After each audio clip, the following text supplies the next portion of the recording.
Donc ce message qui sera prêché, je vous en prie, soyez disposés pour ne pas laisser passer ça. Parce que c'est le quotidien de la vie des enfants de Dieu. Le thème que je vais vous donner ce matin est le suivant. Saison d'épreuve, saison de prière, saison de victoire. Dis Amen. Saison d'épreuve, saison de prière, saison de victoire. Dis Amen. Dis avec moi, saison d'épreuve. Dis encore, saison de prière et saison de victoire. Notre vie chrétienne est constituée par ces trois grandes saisons. Épreuve. Il y a un temps où il y a une saison de prière, c'est-à-dire que tu pries en tant que chrétien, mais il y a une période où tu intensifies tes temps de prière. Et puis il y a un temps où tu es marqué par la victoire. Amen. Et c'est ce cycle-là dans lequel nous sommes. Victoire, épreuve, et puis on prie encore, on rentre dans une période où on prie intensément, on retombe encore, on s'en va encore, et puis doucement, doucement. Parce que plus tu montes, plus tu as des épreuves. Dites Amen. Mon fils qui est au CP1, il a sa composition. Quand il sera au CP2, on ne va pas dire que c'est la composition de CP1 là qui te fait passer au CE1. Au CP2, il va faire sa composition. Donc quand spirituellement tu montes, quand financièrement tu montes, quand émotionnellement tu montes, quand socialement tu montes, il y a une épreuve à chaque étape de ta vie. Amen. Mais quand il y a une épreuve à chaque étape de ta vie, Dieu veut que tu aies les ressources nécessaires pour que tu sois triomphateur dans cette épreuve. C'est pourquoi les périodes d'épreuve sont caractérisées par des périodes de prière. Quand tu es confronté à des épreuves, quand tu ne sais pas d'où ça vient, quand tu ne sais pas qui est à la base, mon frère et ma soeur, il faut rester dans la prière. Cette saison de prière va te permettre d'entrer dans une saison de victoire. Dis Amen. Mais si tu n'entres pas dans la prière, tu resteras dans les épreuves, tu resteras dans les difficultés. Et tu vas commencer à accuser les gens. Lui là ne fait pas ça pour moi. Celle-là ne fait pas ça pour moi. Lui là ne fait pas ci pour moi. Mais c'est parce que toi-même, tu as vu tes épreuves et tu n'as pas prié. Premier point que je veux partager avec vous, mes frères et mes sœurs, c'est la saison d'épreuve. Dis avec moi la saison d'épreuve. Et nous allons lire la Bible dans le livre de Actes 16, le verset 22 au verset 24. Je le relis pour vous. La Bible dit que la foule se souleva aussi contre Paul et Silas. Dans ta saison d'épreuve, la foule va se soulever contre toi. Dis Amen.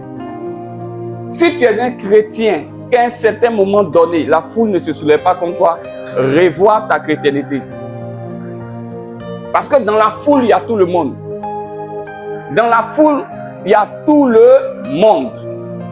La foule, c'est tous ceux-là même qui n'ont pas accepté Jésus-Christ. On peut les voir venir à l'église. On peut les voir donner le message de Dieu. On peut les voir faire tout ce qu'ils font, ONG, dons. Mais la foule, c'est toutes ces personnes-là qui ont emprunté un chemin qui n'est pas le chemin étroit qui mène au paradis. Amen. Et à un certain moment de ta vie, cette foule-là va se lever contre toi. Ce qui montre que tu es un véritable enfant de Dieu, ce n'est pas tout ça. Voiture, maison, villa, prospérité, ce n'est pas tout ça. Quand vous prenez les présidents de la République, ils ont tout ça. Quand vous prenez les DG de la République, ils ont tout ça. Mais mes frères, ce qui fait de toi un véritable enfant de Dieu, c'est cette persécution que tu subis. Si tu ne subis pas une persécution, si tu ne subis pas des épreuves, revois ta vie chrétienne. Dis Amen. Ça veut dire que les épreuves font partie intégrante de ta vie spirituelle. Que tu ne veuilles, que tu ne le veuilles pas, tu vas être éprouvé à un certain moment donné de ta vie. Dis Amen. Et la Bible dit que la foule s'est soulevée. Et qu'est-ce qu'ils avaient fait? Ils n'avaient absolument rien fait. Une femme était possédée d'un esprit de python. Un jour, je prêcherai dessus. Tel qu'on le dit, oui, un esprit de python. Je vous expliquerai l'histoire. Et puis, voilà. Donc, ils l'ont délivrée. Maintenant, c'est comme une femme qui a un esprit et puis elle prophétise ce qui est vrai. Et quand elle vient prophétiser sur toi, tu lui donnes l'argent et ce sont ces maîtres-là qui prennent cet argent. Donc, elle était devenue le fonds de commerce de beaucoup de personnes. Aujourd'hui, les prophéties sont devenues les fonds de commerce de beaucoup de personnes. Les prophéties sont devenues aujourd'hui la base de la richesse de beaucoup de personnes. Qu'est-ce que tu vois sur moi? Qu'est-ce que tu vas prophétiser? On te dit, tu prophétises. Même quand tu n'as rien vu, tu vas dire que tu as vu. Et souvent, quand tu as une popularité et que tu as prophétisé une fois, deux fois, trois fois, les gens sont venus, ça s'est réalisé. et que tu sens que tu n'as pas d'inspiration, tu t'en vas mettre la main au feu, tu t'en vas mettre la main dans les choses et tu donnes des prophéties. Cette femme, elle était un instrument dans la main du diable. Elle prophétisait juste, mais en fait, sa prophétie-là ne servait pas à Dieu, mais c'était un moyen pour ceux qui l'entretenaient de s'enrichir. Donc quand Paul et Silas sont venus, ils ont prié pour cette femme. Ils ont délivré cette femme. Cette femme qui était possédée a été libérée. Mais qu'est-ce qu'il y a de mal à libérer quelqu'un? Le frère volait avant. Aujourd'hui, on lui enseigne la parole de Dieu, il ne vole plus. Qu'est-ce qui est mauvais dedans? La sœur gérait beaucoup de choses avant. Aujourd'hui, on lui a parlé de la parole de Dieu, elle ne gère plus. Qu'est-ce qui est mauvais? Amen. Donc, mes frères et mes sœurs, chaque fois que tu vas prendre la décision de faire quelque chose de bien, ceux qui t'utilisaient dans le mal, ils vont avoir mal. Mais ils ne vont pas s'en prendre à toi. Ils vont s'en prendre à celui qui t'a délivré. Amen. C'est comme ça ils s'en sont pris à Paul et Silas. Parce que Paul et Silas sont partis délivrer la femme. Et ils sont partis monter toute la foule. Ils ont dit à toute la foule que vous voyez ces gens-là, ils enseignent des choses qui ne sont pas bonnes. Ils font comme ci, ils font comme ça. Des choses qui n'avaient pas de réelle valeur. Des choses qui n'avaient pas de fondement. Ils ont dit ces choses. La foule s'est levée, la foule dit qu'il faut qu'on les tue. Alléluia. Dans ta saison d'épreuve, la foule va se lever contre toi. C'est dans cette période-là que tu ne comprendras pas ce que tu as fait, mais tu verras que beaucoup de personnes sont contre toi. Si tu vois ce signe, sache que tu es dans une période d'épreuve. Si tu es dans une période où les amis qui t'entouraient, les frères et sœurs qui étaient autour de toi, qui t'aimaient, ils commencent à se séparer de toi, ils commencent à se lever contre toi, ils commencent à être contre toi, ils sont plus nombreux que toi, frère, sache que c'est un des signes que tu es dans une période d'épreuve. La Bible dit, mes frères et mes sœurs, toujours le même verset 22, la foule s'est soulevée contre eux. Et qu'est-ce que la foule a fait? La Bible dit que la foule a arraché leurs vêtements. La saison d'épreuve, c'est une saison dans laquelle tu n'as pas de vêtements. Quand on parle de vêtements, il ne s'agit pas de ce que tu as porté là spirituellement. Il s'agit d'une période dans laquelle ta vie est exposée. Quelqu'un qui n'a pas de vêtements, sa nudité est exposée. C'est quelqu'un qui est dans l'humiliation, c'est quelqu'un qui est dans la honte. La saison d'épreuve est une saison dans laquelle ta vie est une vie d'humiliation. Tu as honte de toi-même, tu as honte de passer et tu es dans une sorte de vie où tout le monde parle de toi. Ta vie est exposée, ton foyer est exposé, ton ministère est exposé, ton travail est exposé. Tout ce que tu fais, les gens parlent dessus. Saison de difficulté, saison d'épreuve. Alléluia. La Bible dit aussi qu'ils avaient deux vêtements. On leur a arraché les vêtements. La saison d'épreuve, c'est la saison dans laquelle on t'arrache tout ce qui t'est cher. C'est une saison dans laquelle tu perds beaucoup de choses. Des choses qui te sont chères, tu les perds. C'est la saison d'épreuve. Tu vois ces signes dans ta vie. Sache que tu es en train de passer par une période d'épreuve. Alléluia. Alléluia. Quand nous partons toujours au verset 22, la Bible dit qu'ils ordonnaient qu'on les bâtit de verges. Ils ordonnaient qu'on les bâtit de verges. On les a battus. On les a frappés. Mais retenons le verbe battre. On les a battus de verges. La saison d'épreuve, c'est une saison dans laquelle tu es dans la défaite. Tu n'es pas dans la victoire. Tu vas mettre des investissements, tu perds l'argent. Tu en parles contre quelqu'un, même quand tu as raison, on dit tu as tort. Les gens te doivent, ils ne te remboursent pas. Tu es dans la défaite constante. Ça, c'est la saison d'épreuve. C'est la saison des difficultés. Peut-être que tu es en train de passer par là ce matin. Mais laisse-moi te dire quelque chose. Quelle que soit la durée de cette épreuve, tu en sortiras vivant au nom de Jésus. Dis Amen fort. Amen. Amen. Et dans cette période, mes frères et mes sœurs, quand nous regardons cette période où on te bat de verge, tu as l'impression que tu ne contrôles plus rien. Chacun vient faire de toi ce qu'il veut. Même des enfants commencent à se moquer de toi. Le roi David, quand il était dans sa saison d'épreuve, où ses frères, ses enfants l'ont trahi, il était en train de quitter la royauté. des gens qui n'étaient rien ont commencé à le voir, ils ont commencé à se moquer de lui. Le Seigneur Jésus-Christ, à la croix, quand il était dans sa saison de douleur, dans sa saison d'épreuve, les gens ont commencé à se moquer de lui. Voici le roi des rois, voici le Seigneur des seigneurs. On met le tout sur son visage et puis on le tape. Et puis on dit, dis qui t'a tapé, toi le Dieu. Et puis il se moque de lui. D'autres même sont allés pour dire, mais si toi tu dis que tu es Dieu, il faut descendre. C'est la période dans laquelle, frères, sœurs, même ceux qui ne sont rien, même ceux qui ne peuvent rien, même ceux qui n'ont pas le même niveau que toi, ils se permettent de dire n'importe quoi sur toi. Saison d'épreuve. La saison d'épreuve, frères et sœurs, c'est une saison dans laquelle tu vois de toutes les couleurs, on t'arrache et on te bat et tu es dans la défaite. Le verset 23, la Bible dit que après qu'on les eut chargés de coups, la saison d'épreuve, frères et sœurs, c'est une saison dans laquelle tu reçois beaucoup de coups. Les complots de tes frères, c'est dans cette saison-là que tu vois. Tant que tu n'es pas dans la période d'épreuve, les gens vont faire des complots contre toi, ça ne va pas marcher.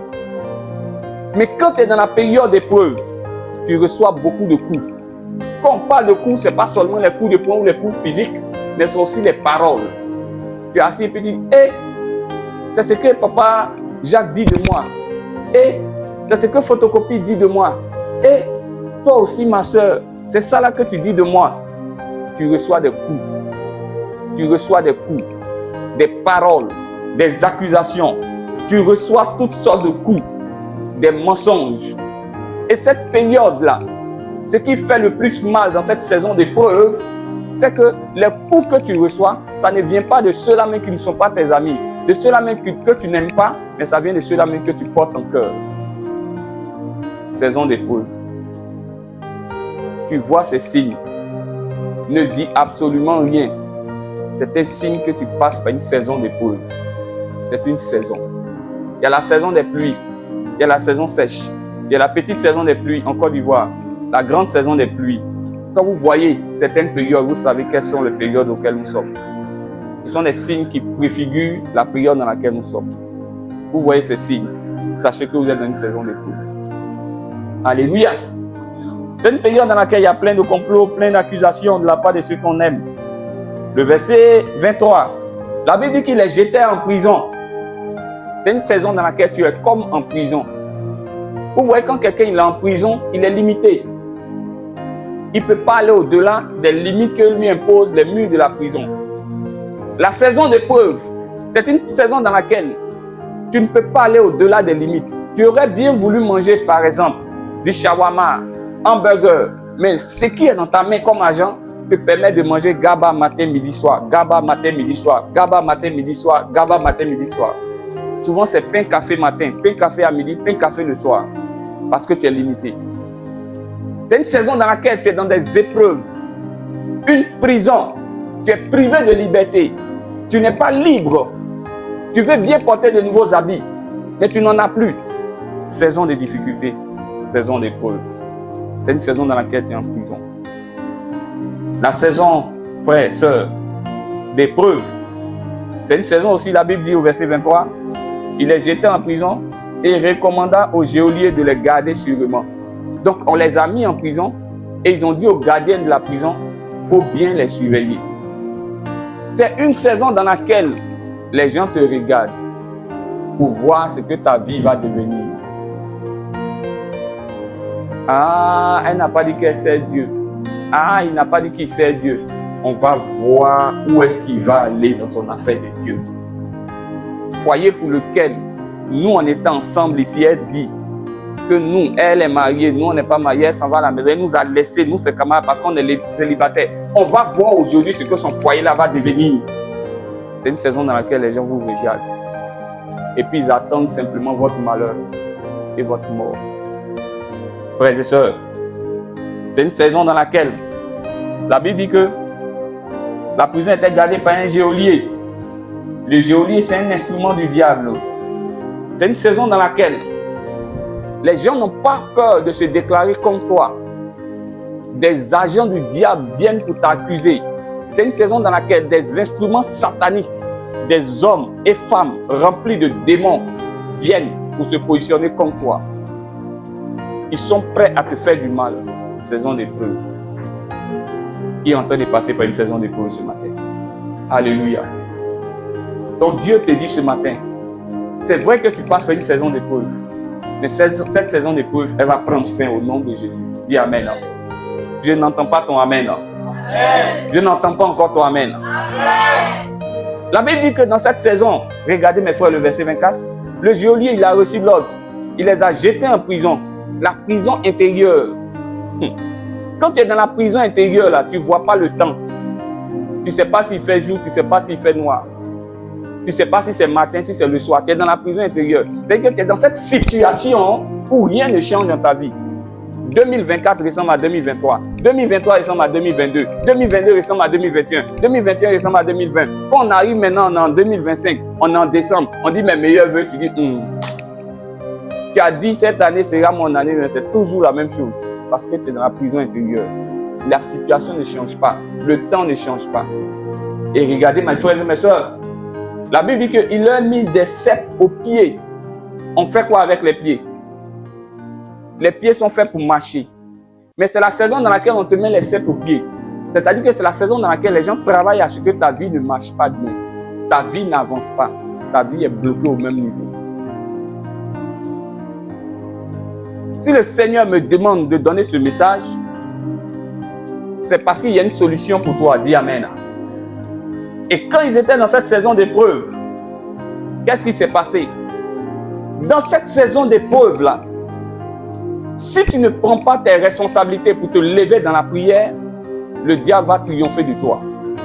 C'est pourquoi la saison d'épreuve doit être accompagnée d'une saison de prière. Dis Amen. C'est pourquoi le thème c'est saison d'épreuve, saison de prière et saison de victoire. Parce que dans l'épreuve, le diable va te malmener. Le diable va faire de toi ce qu'il veut. Mais si tu restes dans la prière, si tu te lèves en prière, si tu cherches Dieu de tout ton cœur, frère, et que tu rentres dans une saison de prière, mon frère et ma soeur, cette saison d'épreuve-là, Dieu va t'accorder la victoire dedans. C'est pourquoi Dieu dit, le temps dans lequel nous sommes, c'est le temps de la prière. Quand nous lisons maintenant au verset 25, ils étaient dans la saison d'épreuve, mais ils ont fait de cette saison d'épreuve une saison de prière. Touche quelqu'un à côté de toi, dis-lui, frère, sœur, fais de cette saison d'épreuve une saison de prière. Touche-le, dis-lui cela. Que ce soit une saison de prière pour toi. Alléluia. Regardez bien mes frères. Acte 16, le verset 25. La Bible dit que vers le milieu de la nuit, Paul et Silas priaient et chantaient des louanges. Alléluia. De Dieu. Et les prisonniers les entendaient. Et alléluia. Quand la Bible dit vers le milieu de la nuit, ils étaient dans la prison intérieure, frères et sœurs. Ils ne savaient pas discerner le temps. Est-ce qu'il fait jour? Est-ce qu'il fait soir? Mais comment ils savent que c'est le milieu de la nuit? Quand tu es dans les épreuves là, c'est un message que Dieu te donne pour te dire, mon fils, ma fille, il est l'heure de te lever dans la prière. Le milieu de la nuit symbolise la période où Dieu met dans ton cœur un désir intense, un désir profond de prier. Mais c'est la période où tu n'as plus de force. Tu veux te lever, mais tu ne peux pas. Parce que l'ennemi sait que si tu te lèves dans la prière, que tu te lèves dans la méditation, que si tu te lèves dans le jeûne, il sera vaincu. Donc dans cette période, il fait tout pour t'alourdir. Tu pries pendant 1 minute, 2 minutes, tu es fatigué. Tu ne peux plus prier longtemps. La force te manque. Mais c'est la période dans laquelle c'est le bon moment pour prier. Oui, je vous le dis. C'est le bon moment pour prier. Oui, je vous le dis. C'est le bon moment pour prier. Oui, je vous le dis, mes frères et mes soeurs. Et l'heure était à la prière. Mes frères et mes soeurs, vers le milieu de la nuit était déjà avancée. À un certain moment donné dans ta vie, quand tu sens que les épreuves dans lesquelles tu es, ça a trop duré, tu dois dire trop, c'est trop. Si tu ne pries pas, c'est comme si tu es d'accord avec la situation. Vers le milieu de la nuit, Paul et Silas ont dit, trop c'est trop. Ils m'ont battu de verge. J'ai reçu des coups. On m'a humilié. On m'a attaqué, on m'a persécuté, on a menti sur moi. Ils ont fait ce qu'ils ont voulu faire. Mais trop, c'est trop. Je vais me lever dans la prière. Dieu veut que ton cœur soit préparé à rentrer dans cette saison de prière. Dieu veut que ton cœur soit disposé à t'engager, à franchir le cap pour que tu te lèves dans la prière. Ils ont dit trop, c'est trop. Je ne peux pas accepter longtemps d'être la risée du monde. Je ne peux pas accepter longtemps d'être persécuté. Je ne peux pas accepter longtemps d'être humilié. Pourquoi toujours c'est moi je vais à l'école crédit? Pourquoi? Trop c'est trop. Pourquoi? On dit il y a mariage. C'est moi seulement je suis dame de compagnie. Un mariage, 2 mariages, 3 mariages. Je suis dame de compagnie. Quand sur mon CV on met quoi? Dame de compagnie dans 24 mariages. Trop c'est trop. Dis avec moi trop c'est trop. Ah, je n'entends pas ton trop c'est trop. Pourquoi? Pourquoi? Ils ont dit trop c'est trop. Ils vont se lever dans la prière. Alléluia. Mais la Bible dit, dans cette saison de prière, pour que la prière marche, il y a des conditions. La saison de prière, pour que ce soit une saison qui soit efficace, qui doit aboutir à une saison de victoire, voilà la première condition. La Bible dit au verset 25, vers le milieu de la nuit, Paul et Silas priaient. Dis avec moi Paul et Silas. Si tu es Paul, qui est ton Silas? Si tu es Silas, qui est ton Paul? Quels sont ceux qui ont frappé? Paul et Silas. Quels sont ceux qui priaient? Paul et Silas. Paul pouvait dire je prie. Toi Silas, faut dormir. Silas pouvait dire moi je prie pas. Silas pouvait dire moi je prie. Toi Paul, si tu veux, faut pas prier. Mais c'est Paul et Silas qui ont prié. 2 personnes. Quand on parle de 2, alléluia, la Bible parle de duo, du travail d'équipe, du travail d'unité, du travail d'ensemble. La saison de prière, pour qu'elle soit une saison de victoire, frère, il faut que tu sois en paix avec Dieu. Il faut que tu sois en paix avec ton conjoint. Il faut que tu sois en paix avec tes frères et sœurs. Il faut qu'on marche dans l'unité. S'il n'y a pas d'unité, la bénédiction de Dieu ne va pas descendre. La saison de prière, c'est une saison dans laquelle tu dois chercher à être uni et à rester en prière avec ton compagnon de prière. La Bible dit que les 2 priaient. Oh, frères et mes sœurs, frères et sœurs, est-ce qu'ils avaient la force pour prier? La Bible dit qu'on les a battus de verge. On leur a donné des coups. Quand vous lisez bien, dans la symbolique là, pas dans la symbolique, dans le sens étymologique, ils ont fait couler leur sang. La foule les a battus. Les gens les ont humiliés. Et puis on les met dans la prison. Quelle force ils doivent avoir pour prier? Ils sont fatigués. Mais ils se sont dit, ça là, je ne vais pas laisser. Même si tu es fatigué, même si tu es éprouvé, même si tu n'en peux plus, mais le peu de force qui te reste, tu dois le mobiliser pour entrer dans la prière. Paul a prié.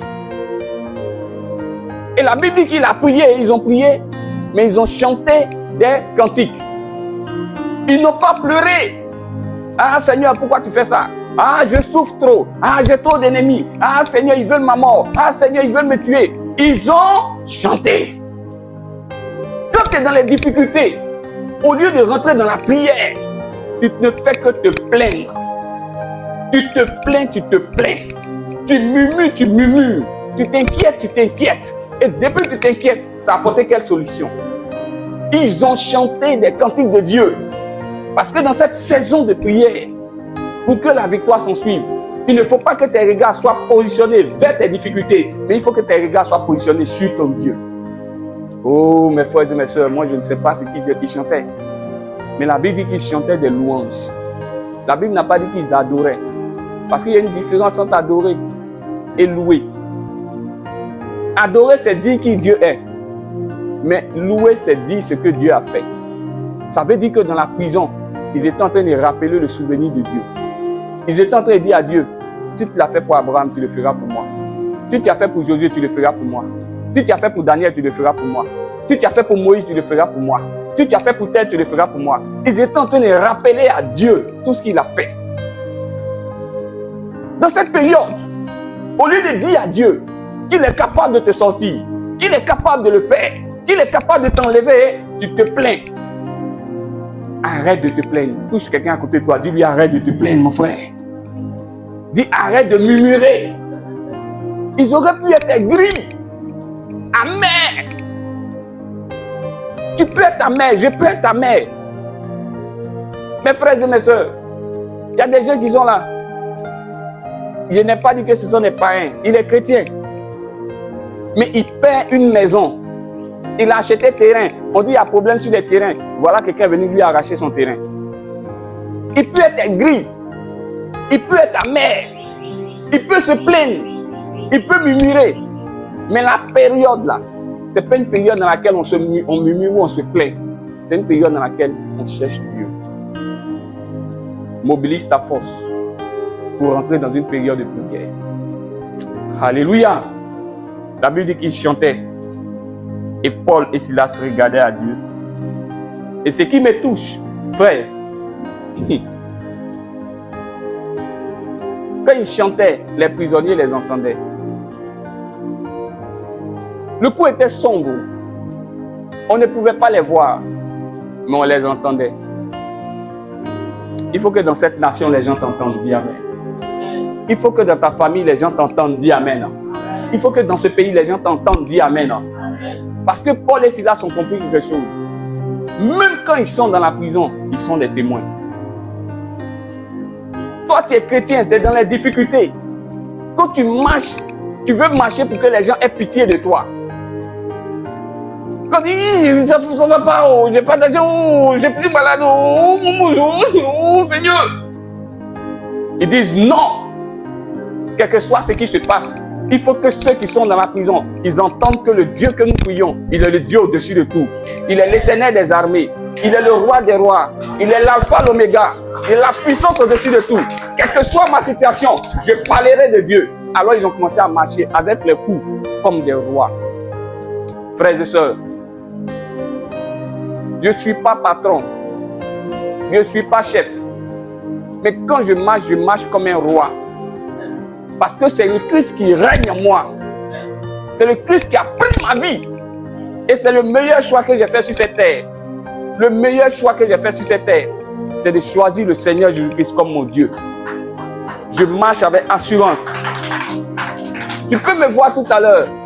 Tu vas te dire, lui, il a les milliards dans la poche. Non, non, non. Je n'ai pas les milliards dans la poche. Mais j'ai Jésus en moi. Et ce Jésus en moi m'emmène à marcher dans toute forme d'assurance. Quand tu es dans les difficultés, tu veux que tout le monde vienne essuyer tes larmes. C'est là que quand tu vois les gens, non, mon frère, non, ma soeur, tu es un enfant de Dieu. Il y a des personnes qui traversent aussi les mêmes situations que toi, mais eux, ils ne sont pas chrétiens. Ce sont des prisonniers. Ils doivent t'entendre, donner le témoignage que tu as. Et quand Dieu va te sortir de là, ils comprendront que ce que tu as dit est vrai. Et il se donnera à Jésus-Christ. Et ils ont prié, ils ont prié, ils ont témoigné, ils ont prié, ils ont témoigné. Et la prison, ah mes frères, ah mes frères, ah mes frères. La Bible dit que les prisonniers les entendaient. Dans cette prison-là, on ne chante pas. Dans cette prison-là, on ne chante pas. Dans cette prison-là, ce sont des cris de douleur. Ce sont des cris d'amertume. Ce sont des cris de regret. On gémit. On crie. Oh, oh, comme un de nos petits frères. Malheureusement, toutes choses qu'on peut bien de ceux qui aiment Dieu. C'est-à-dire qu'il y a une situation qui s'est présentée. Il n'était pas vraiment à l'origine, mais finalement, ils l'ont envoyé en prison. On a beau l'encourager, à un certain moment donné, l'enfant craquait. Il se plaint. Oh, je me tué, je me suicidé. Quand on va en prison, on ne chante pas. Mais il y a prisonnier et prisonnier. Prisonnier des hommes. Tu es amer, tu es aigri, tu te plains. tu cries, tu soupires. Mais le prisonnier du Seigneur, lui, il chante. Parce qu'il sait que la situation dans laquelle il passe, ce n'est qu'une question de temps. Dieu va le sortir de là. Est-ce que tu le crois ce matin? Est-ce que tu le crois ce matin? C'est pourquoi, mon frère, ma soeur, que ta maison, ta situation de difficulté soit un moment pour toi pour faire ton concert. Fais ton concert la nuit. Fais ton concert le matin. Chante, mets la musique. Les gens diront, tu es fou. Les gens diront, tu es folle. Les gens diront, tu ne sais pas ce que tu fais. Mais toi, tu ne marches pas par la vue, tu marches par la foi. Tu ne marches pas en considérant ce qui est là devant toi, mais tu marches en regardant la main de Dieu qui viendra te secourir. Que la main de Dieu te touche ce matin. Que la main de Dieu te saisisse ce matin. Et que tu sors de cette situation. Et que tu rentres dans une saison de victoire. Je vais donner le témoignage d'une sœur. Elle ne sait pas. Vous savez que souvent je donne des témoignages de frères et sœurs. C'est mon épouse. Hier, j'ai échangé avec une maman. Et qu'est-ce que la maman m'a dit? Elle dit, il faut dire à ton épouse que je l'embrasse, je la bénis. Qu'elle a posé un acte qui m'a touché. Jusqu'à présent, je n'ai pas encore dit ça à mon épouse. C'est maintenant qu'elle va entendre. Voilà ce que la dame m'a dit. Sa mère est décédée. Et ils sont allés au village, j'y étais. Normalement, pour quelqu'un dont la maman est décédée, qui fait une veillée de prière, qui doit le lendemain aller enterrer sa maman, cette personne-là doit être concentrée sur ça. Mais tous les matins, ma femme envoie les messages. Et dans cette période-là, la maman-là se disait que ma femme n'allait pas envoyer les messages, mais ma femme envoyait le message de Dieu. Elle dit ça l'a touché. Dans les saisons de difficultés, est-ce que tu vas arrêter de venir à l'église? Dans les saisons d'épreuves, est-ce que tu vas arrêter d'appeler le pasteur? Ou bien tu vas arrêter de faire ce que Dieu te demande de faire dans la maison de Dieu?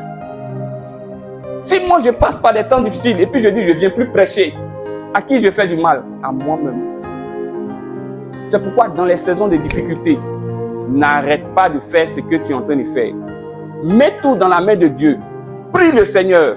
Dieu se chargera de ta situation. Dis Amen.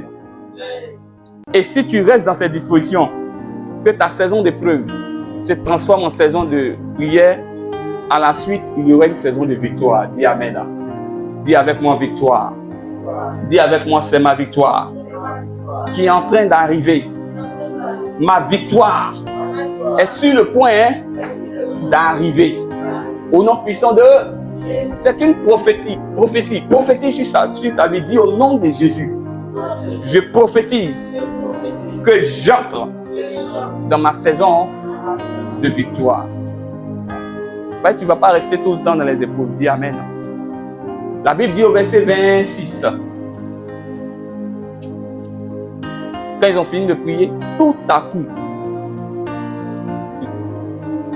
ta saison de victoire est caractérisée par un tout à coup. Vous savez, le tout à coup, c'est quoi? Ce sont les surprises agréables. Tu recevras des surprises agréables. Dis Amen. Amen. Quand on parle de surprise, c'est ce à quoi tu ne t'attends pas. Quand tu rentres dans la saison de victoire, ce à quoi tu ne t'attends pas, c'est ça qui t'arrive positivement. Qu'il y ait des surprises agréables pour ta vie, dis Amen. Amen. Qu'il y ait des surprises agréables pour ta vie, dis Amen. Amen. Qu'il y ait des surprises agréables pour ta vie, dis Amen. Amen. Qu'il y ait des surprises agréables pour ta vie, dis Amen. Amen. Au nom puissant de Jésus. Ils ont été surpris agréablement. Et la Bible dit, cette saison de victoire, il faut prophétiser sur ta vie. Dis au nom de Jésus. Je prophétise sur ma vie que le Seigneur Jésus va me surprendre agréablement dans cette saison qui arrive. Il fera infiniment au-delà de ce que j'espère, car le Dieu que je sers, il est fidèle. Il entend quand ses enfants crient à lui. Amen.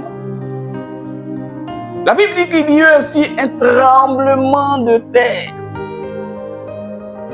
La période de victoire, c'est une période dans laquelle le surnaturel t'accompagne. Alléluia.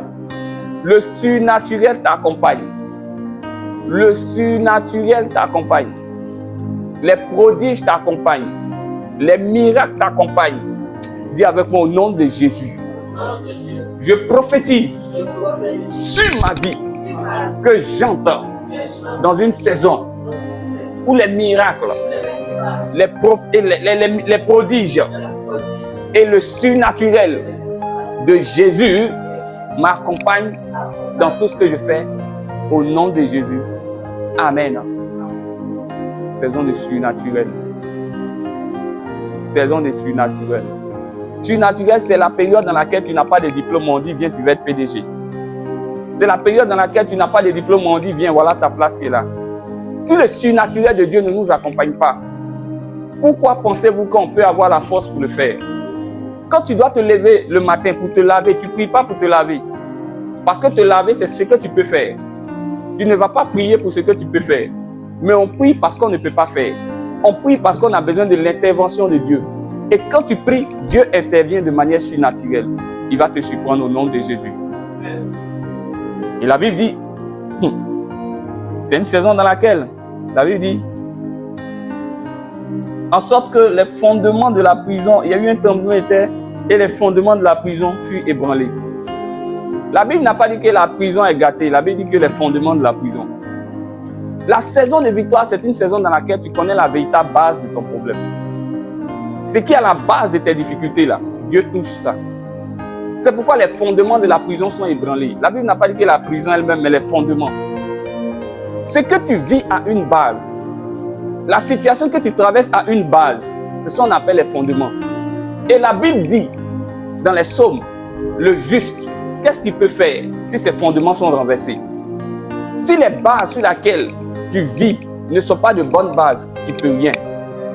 Mais quand la Bible dit qu'il y a eu un tremblement de terre et que les bases, les fondements de la prison ont été ébranlés, c'est parce que Dieu voulait régler le problème définitivement. Il y a des difficultés que tu vois maintenant, tu ne dois plus les voir pour la prochaine saison. Dis Amen. Les situations que tu traverses aujourd'hui, il y a certaines situations que tu ne dois plus voir. Dis Amen. Mes frères et mes sœurs, vous m'excuserez pour ce que je vais dire. Mais il y a des périodes où dans la maison, il n'y a pas 200 francs, 100 francs, je n'ai pas. Mais ça là, c'est fini.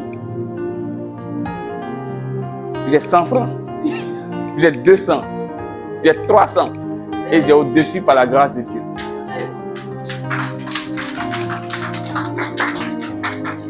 Saison par saison. Gloire soit rendue à Dieu. Le Seigneur veut toucher la base de ton problème. C'est la saison dans laquelle le problème sera réglé en profondeur. C'est là-bas qu'il y a le tremblement, c'est là-bas qu'il y a la base. Ça ne sera pas réglé de manière superficielle, mais en profondeur. Il va s'opérer dans ta vie un bouleversement profond. Il y a des choses que tu ne comprenais pas, tu vas les comprendre. Frères et sœurs, il y a des personnes à qui j'ai parlé, elles ne comprenaient pas. Moi qui suis là, c'est quelle force j'ai pour faire du mal à quelqu'un? C'est quelle intelligence que j'ai pour faire du mal à quelqu'un? Ils ont tout dit contre ma vie. Il est comme ci, il est comme ça. Mais lui qui t'a dit que je suis comme ça là, toi-même tu me connais, non? Est-ce que quand tu me vois, je suis comme ça?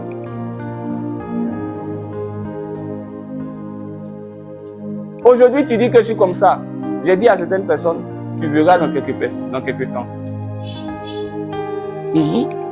Moi, de toute évidence, je ne crois pas ce que tu dis. Ça ne vaut même pas un an. Les gens commencent à se confesser. C'est comme ça la vie. Ce que les gens ne comprenaient pas hier, aujourd'hui, ils comprennent. Parce que Dieu, il fait ces choses en son temps. Moïse est parti dire à ses frères, c'est moi qui dois vous sauver. Pourquoi vous vous battez? On dit, qui es-tu? Va-t'en là. Il est parti faire 40 ans dans le désert. Le même Moïse qui est parti faire 40 ans dans le désert. C'est lui, quand il est venu, Dieu l'a utilisé pour sauver sa famille. Joseph leur disait, mes frères et mes soeurs, j'ai eu encore un songe. Toi, tu es qui? On va te tuer, on va tuer tes rêves. Ils ont voulu tuer les rêves de Joseph. Ils ont voulu tuer la destinée de Joseph. Mais Dieu n'a pas permis ça. Le même Joseph, ce qu'il a dit, c'est des années plus tard, quand ils se sont prosternés devant lui, ils ont vu que la parole de Dieu est vraie. On n'a plus besoin de faire beaucoup de démonstrations.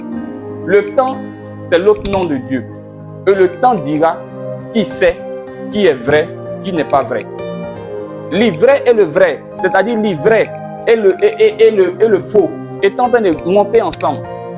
Et vous savez ce qui s'est passé? Les disciples sont venus voir Jésus-Christ pour dire, Seigneur, oh mon Père, oh mon roi, on va enlever le mauvais là. Jésus dit, n'enlevez pas le mauvais, ce n'est pas encore le temps. À la moisson, vous allez voir qui est mauvais. Chaque chose a son temps. Après, les problèmes seront réglés en profondeur. Et la Bible dit que, en sorte que les fondements de la prison furent ébranlés, au même instant, toutes les portes s'ouvrirent. Quand le problème est réglé à la base, là, dans ta saison de victoire, quand Dieu attaque ton problème à la profondeur, les portes s'ouvrent. Ça n'attend pas 2 ans ou bien 3 ans. Au même moment, la Bible dit qu'au même instant, une fois que les fondements sont ébranlés, les portes doivent s'ouvrir. C'est factuel, c'est concret. Soit tu es libéré, soit tu n'es pas libéré. Et si tu es libéré, les portes doivent s'ouvrir dans ta vie. Que les portes s'ouvrent dans ta vie. Que les portes s'ouvrent dans ta vie. Qu'il y ait des opportunités pour toi dans cette nation. Qu'il y ait des opportunités pour toi dans ce pays. Qu'il y ait des opportunités pour toi sur ce continent. Qu'il y ait des opportunités pour toi dans ce monde. Et que les portes du travail s'ouvrent. Que les portes de la bénédiction s'ouvrent. Que les portes de l'élévation s'ouvrent. Qu'elles s'ouvrent sur ta vie, si tu crois, tu dis 3 fois Amen. Mes frères et mes sœurs, je suis en train de finir. La Bible dit que les portes de la prison s'ouvrirent et les liens de tous les prisonniers furent rompus. Oh! La saison de victoire est une saison de délivrance. Les liens à tes pieds seront rompus. Les liens à tes mains seront rompus. Les liens qui t'empêchaient d'aller là où tu veux partir seront brisés. Tu seras définitivement délivré. C'est pourquoi la saison dans laquelle tu es, ne t'inquiète pas. Ne t'inquiète pas. Ce que toi tu dois faire, c'est d'être seulement dans la présence de Dieu. Trouve du temps chaque jour. Parler à Dieu. Prier. Chanter les cantiques. Appeler Dieu. Oui, je sais qu'il y a un vrai Dieu qui n'abandonne pas ses enfants. Oh Dieu Tout-Puissant, tu es l'alpha, l'oméga, le lion de la tribu de Juda. Tu n'as pas changé. À qui il est, Seigneur?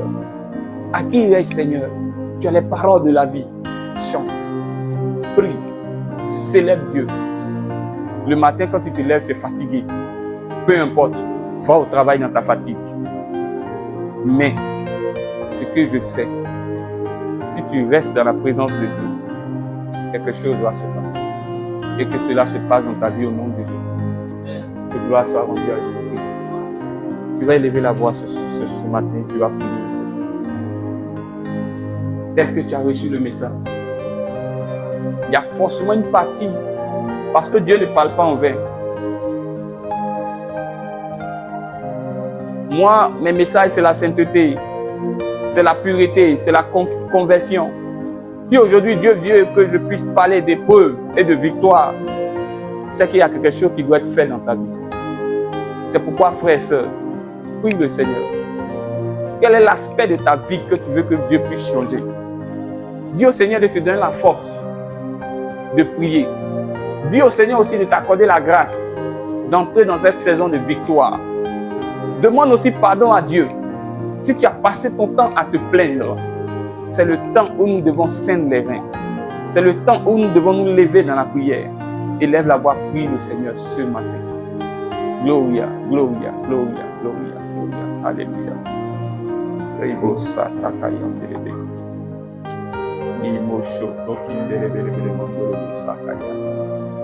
Je vois l'image d'une planète. Il y a une planète, c'est comme un rond et qui est entouré de, je ne sais pas c'est quoi, mais il y a une planète qui est entourée souvent de tout. Je ne connais pas son nom, le nom de la planète, mais c'est ce que je vois.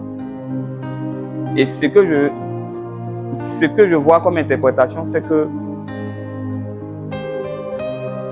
Le Seigneur Jésus-Christ, il entoure ses enfants.